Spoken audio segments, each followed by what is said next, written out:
Dorival já ensaiou isso, e era natural que ele ensaiasse, porque depois daquela péssima atuação no Maracanã, embora os jogadores, como eu já falei, fossem outros, mas é a questão da postura, né? De como o Corinthians se apresentou, o pouco que um técnico pode fazer nessa condição, de ter chegado agora.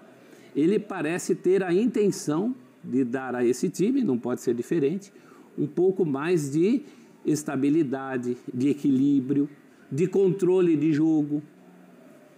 Em relação ao ataque que se paga, hoje ele também não o teve.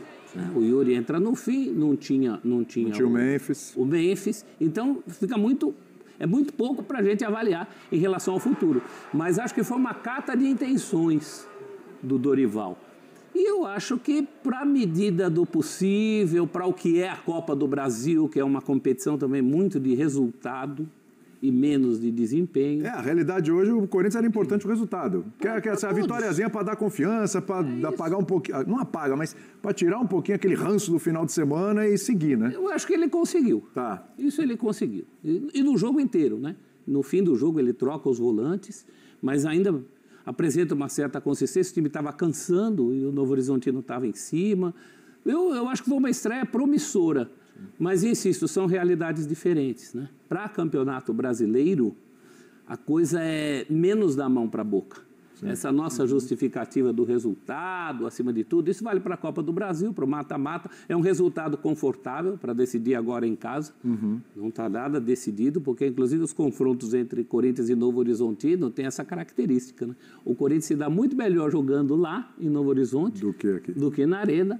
Esse time do Novo Horizontino não era bem esse, mas chegou a abrir um 3-0 na Arena Corinthians, no Campeonato Paulista. Foi bem lembrado, é verdade. E não foi só contra o Corinthians, né? Contra o Santos. Foi. É o último time a ganhar do Palmeiras. Esse time não era derrotado desde que foi desclassificado pelo São Paulo no Campeonato Paulista. A gente vai falar, é um time de Série B, mas é um bom time de Série B. O que não é pouco diante desses confrontos todos, que só colocaram um jogo de Série A contra a Série A. É verdade. Que é o jogo do Ceará com o Palmeiras. Então, nesse conjunto da obra, espero que a gente ouça o Dorival. Estou curioso para saber a impressão ouviremos Dorival. A minha foi uma impressão muito boa. Eu acho que o corintiano saiu um pouco mais aliviado no sentido dos problemas defensivos, principalmente. Temos aí um técnico de um clube chegando a um clube preocupado especificamente com o que precisa ser feito agora de cara. Ele entendeu esse recado. Lembrando que não estava a dupla de zaga titular também, porque o Gustavo Henrique, por contenção de carga, também não atuou. A dupla de zaga titular ali uma incógnita, né? A melhor dupla de zaga é sempre aquela que não está jogando, não é isso? Jogou, tem problema, põe o outro, mexe. Mas você tem razão, tem sempre pelo menos um zagueiro de plantão, que é o melhor do momento, o melhor do momento é o Gustavo Henrique. Mas zagueiro você precisa ter pelo menos dois, né? Se não três, dependendo do esquema que ele quiser implantar. É difícil, juntando ali, às vezes mal dá um, viu? Calçado, ensaio valendo do Corinthians, então, do Dorival Júnior, porque para ensaiar não dá tempo, né? O ensaio né? Vai trocando pneu com o carro em movimento. Isso não rola, não. Boa noite. Boa noite. Para ninguém, né? Não é só o Dorival. Ninguém tem essa oportunidade, né? Tão aguardada de quando assumir um clube poder, sei lá, se tiver 3 dias seguidos, o cara já está dando pirueta. O Dorival, o que ele fez? Hoje é quarta-feira, ontem ele deu um treino. Né? E assim, aí a gente vai para o jogo querendo ver um Corinthians todo reformado. Ninguém vai conseguir ver isso. O que tem são as intenções, quer dizer, você mexendo na escalação, o que você enxerga são decisões. A partir daí, o que você espera do trabalho? É uma nova forma de execução do jogo. E para executar algo diferente, você precisa trabalhar isso. Você não chega para os jogadores e apenas diz o que você gosta. Né? Aquela história do fulano tem boas ideias. Tudo bem, eu também tenho. Mas e como é que faz? Como é que você ensina? Como é que você faz o time executar aquelas boas ideias que você tem? Aí está a mágica. Treinando, mas você não treina. Então, alguns têm tempo. Aí você tem que unir. O talento do treinador ao tempo. Às vezes você tem tempo, não tem talento. Às vezes tem talento, mas não tem tempo. Vai ter que ser a segunda opção, agora, porque o mês de maio, tem quantos jogos do Corinthians em maio? Tem uns 10 jogos em maio. Todo mundo está com uma carga muito uma loucura, alta, né? Não porque para aí nunca. O Brasileirão vai parar e você para tudo. O que ele fez, né? taticamente? Primeiro que ele preservou alguns jogadores, porque se ele esfola o Corinthians na quarta-feira, no sábado tem o Internacional, que não é uma equipe simples de ser enfrentada, mesmo que seja em casa. Então ele precisava ter a perspectiva de um time fisicamente inteiro para poder jogar, para valer contra o Internacional. Então ele tira, o Memphis ficou em São Paulo, está lá machucado, se vai jogar ou não, vamos ver agora nesse finalzinho de semana, mas o Yuri Alberto banco, nem o Romero entrou, banco, ele foi com a linha de 4, né? Ele tinha Mateuzinho, Kaká, Ramalho, Andileri. Aí você encontrava o Maicon à frente, uma outra linha que tinha Bidon, Charles, Alex Santana e a volta do Thales. Então o Thales Magno, que você poderia imaginar nesse sistema, o Thales Magno ali ao lado do Héctor Hernandes, não. E dá assistência, né? Você volta pelo lado e quando você olha a movimentação dele, você percebe que ele baixou muito. Treinador chegando, né? Vamos mostrar que está todo mundo a fim de jogar. Então ele baixou muito e aí você encontrava num 4-1-4-1. Nesse formato apareceu algumas vezes o Héctor Hernandes à frente. Então o Dorival respeitou o Novo Horizontino? Sim. Mas acima de tudo ele respeitou o que ele viu no Maracanã. Assim, né? Essa bagunça aqui não dá. Então foi um time mais compacto, uma equipe mais preocupada em se defender bem. Nas bolas paradas não ficava assim, de acordo com a intenção de cada um. Tinha ali tem muito trabalho nisso, tá? Não é que mudou radical. Tem uma intenção de arrumar.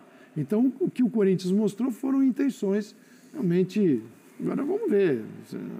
Sabe como é que é, né? Não é? Era o Novo Horizontino, está na Série B. Sim. Tem 2 vitórias, 3 empates na Série B e não perdeu. Perdeu hoje para o Corinthians. Então, como início, ele ganhou. Essa é a notícia. Como início é o resultado, né, Beira? Não tem jeito. É o resultado que é importante, que é fora de casa na Copa do Brasil, coloca o Corinthians numa boa situação para avançar, evita mais pressão, dá uma amenizadinha na pressão, vai mais dinheiro para os cofres, se o Corinthians evidentemente se classificar.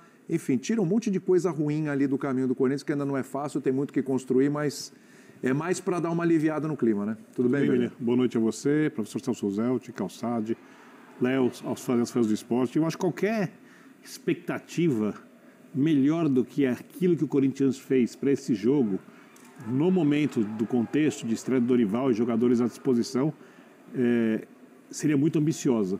Qualquer expectativa maior do que aquilo que o Corinthians produziu. Acho que o jogo foi equilibrado. Se tivesse terminado empatado, justo. Se o Corinthians tivesse perdido por um gol, justo.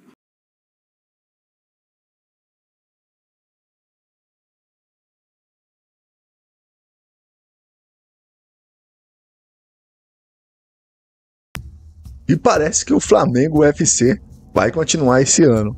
Ano passado teve muitas coisas em que o próprio dirigente, o Marcos Braz, o Gerson, com o Varela, o ex-preparador que fazia parte da comissão do São Paulo, e com o Pedro, dessa vez foi o lateral direito Wesley do Flamengo, que prestou um depoimento na delegacia sobre o caso em que ele é acusado de agredir o empresário Caio Maná num quiosque da Barra da Tijuca. E aqui você pode ver agora todo o que aconteceu, uma câmera de gravação. E o Wesley foi, nesse depoimento, ele disse à polícia que afirmou não ter agredido o empresário. Ele diz ter ido para cima com o intuito de proteger a sua irmã. E ele nega a confusão de Caio, que informou estar sentado no momento da confusão. O ponto comum dos dois depoimentos é o motivo da briga, uma suposta filmagem. E depoimento, Maná contou o desentendimento começou após o Wesley acusar de fazer imagens sem autorização. O lateral relatou que viu Maná filmando e pediu para que ele parasse, pois tinha receio que poderia prejudicá-lo, o jogador. Wesley então relatou que a pergunta se Maná teria tirado uma foto, mas o empresário recusou. Além disso, o lateral disse que houve uma discussão da sua irmã com o empresário e o amigo que o acompanhava, identificado como Marcos. Segundo Wesley, Maná chegou a dar um empurrão na sua irmã e por isso o lateral diz ter perdido a cabeça no momento. e ido para cima do empresário. Por isso, Wesley acusou criminalmente o empresário pelas ameaças que alegou ter sofrido. O GE da Globo até apurou aí o caso do Caio Maná, mas ele disse que tudo isso que o Wesley falou é uma acusação falsa de forma caluniosa. Mas e aí, torcedor, será que o Flamengo UFC vai continuar esse ano? Qual jogador do Flamengo falta brigar ainda? Lembrando que o time todo do Flamengo já tá no UFC aí. Deixa aqui nos comentários. Não esqueça de deixar seu like, se inscrever no canal Fute Notícias. Eu sou o Thiago e até a próxima.